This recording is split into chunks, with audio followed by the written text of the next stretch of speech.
Well, hey guys, welcome to Bowhunting Soul. Okay, so it's January now, and if you guys were lucky enough to harvest anything, right, during the fall hunting season, deer, hogs, whatever, I was not, didn't kill anything, but that doesn't mean that we don't have a good use for knives. So that's what this video is going to be. This video is going to be about some beautiful offerings from Hiko Knives, right? So Hiko is in Hawaii, and he's been incredibly generous to me. Can't thank him enough. He has sent some of these knives to test out, to try, and if I like them, to promote. Well, I love them. They're fantastic. The first one that I got from him was this EDC Skinner Light. Okay, and I've got videos for the first two knives here. I'll try and link. EDC Skinner Light, right? It's obviously mostly a Skinner in the name, that the name suggests. But when I shot my first traditional pig, I used this one to completely debone that pig. I didn't actually skin it, right? Well, I did. I mean, I skinned it back and I deboned it, but I didn't do any intricate work or anything like that. And I thought, well, maybe I'm not sure how that's going to work out when you're trying to debone something or take apart an animal or whatever. And my worries were false. I mean, as wide as that blade is, you can actually do everything you need to do to skin back and debone meat in the field, right? So this worked out perfectly. I love this knife. It's absolutely beautiful. It's super light. You can get it with or without the paracord, okay? And I think the blade, I've got one of his cards over here, so Hiko, correct me if I'm wrong. I think it's CPM 20 CV, and the Rockwell hardness is 61. I think. I don't know all that much about like the new metals or anything like that, as far as I'm a knife guy, but I'm like not that hardcore knife guy as far as what one type of stainless or one type of steel is better than another. I kind of know, but I don't. There's lots of new steels out there from when I was kind of into this before, so I apologize. But for those in the know, that's what that is, right? It's that. It holds an edge extremely well. I only had to touch it up once when I was doing that hog. It's super great. Now, the next one that he sent me was this. He called it the Double Arch, okay? And this is a Koa handle. It's absolutely stunning, right? And again, I've got a video on this one. Nice and thick. I believe it's got the same blade as that EDC Skinner Light. It's beautiful, right? And just in the hand, I put the paracord on there. So I'll get a little closer up for you guys here just so you can see it.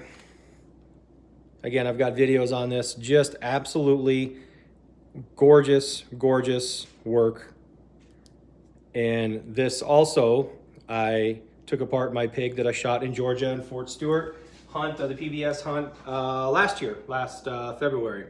As I record this, I'm actually leaving in a few days to go back down there again this year. So again, worked absolutely perfect. This was it's just such the craftsmanship. You got to feel this to experience it. It's just wonderful and perfect shape, right? I mean, you got a nice kind of sweep to the blade, right? So it's not too pointy. It's pointy enough. It's just absolutely gorgeous, and it's kind of a tough call. Which of these two I want in my pack. I kind of alternate them, and they're going to be both perfect. Now, he does have different kinds of sheaths. He's got a Kydex type sheath. He's got a leather type sheath, and they both come. I took them off, but they both come with waistband clips and inside the waistband clips, right? So just kind of like an inside the waistband holster kind of thing is basically what it is. I don't use it like that, so I took the clips off. This hangs, these hang in my packs, right? Inside the packs there. And I have these obviously to cover up so I don't slice myself when I put my hands in there. But you can use it as with a Kydex sheath, which is again lighter, it's thinner, right? Or you've got the leather, a leather one like that. So I use both. Fantastic. Now the latest one that I got is this knife. This is a kitchen knife, right? It's a chef knife. It's an 8-inch. It's actually 8 1/4 is the blade. I looked up the blade, and it's AEBL. I don't know what that means. Again, for the steel, I have no idea.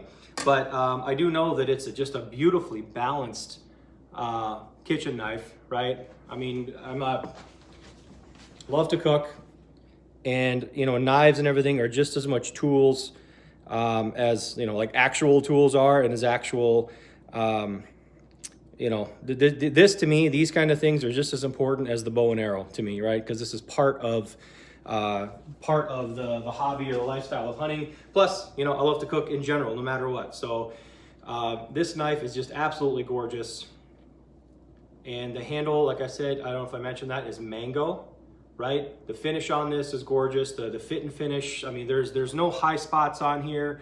There's no, you know, the way the handle is molded into there, the way the tang of the blade, everything is just beautiful, shiny where it should be. You know, the edge doesn't have any burrs or anything like that. Like any knife, of course, you're going to have to touch up the edge and take the burr off and all that stuff. I mean, that's just part of owning knives, right? But this is the latest one. This one came with it's kind of it's a Kydex sheath, but it's kind of like this half. I call it like a half sheath. It's only mostly just to kind of protect it, I think, during transit, or if you're gonna, you know, stick it in your drawer. I wouldn't do that. I'd probably put it in a butcher block, because you know, it's kind of open at the top, right? It's kind of a clamshell kind of thing. So this is just so you don't slice yourself while you're maybe while it's in transit or something like that. But it comes in that, again, just beautiful, beautiful knife. His prices are all on his website, and he, you know what, and he kind of varies what he has. He has lots of different styles of knives. Sometimes he's making some style, sometimes he's not making some style. Last time I looked, this wasn't on the ones he had ready for sale, but you know, it is listed in the knives that he can make. So you know, if you're interested in any of this kind of stuff, most definitely give him a call, send him a message. He's very quick to respond. And he's a passionate bow hunter. He shoots a lot of stuff out in Hawaii, lots of pigs, lots of goats, that kind of stuff. So, you know, all the stuff that he makes gets used, like real world, real time, you know, way more than I could ever put it through its paces. But, you know, like I said, I appreciate him being generous to this channel, and to me, like, so much. And I wish I could promote his stuff more. And I wish I could shoot more stuff so I can show all this beautiful stuff in action. But there you go. Hiko Ito Knives, go check him out, please. And if you got any comments, please, you know, leave them below. Let me know what kind of stuff you use, or if you got any questions about this, I would say reach out to me, but reach out to Hiko, and he can get back to you in no time. So, all right, thanks for watching, guys. Hope your 2025 is off to a great start. And please like, share, and subscribe. I really appreciate it. And thanks for watching.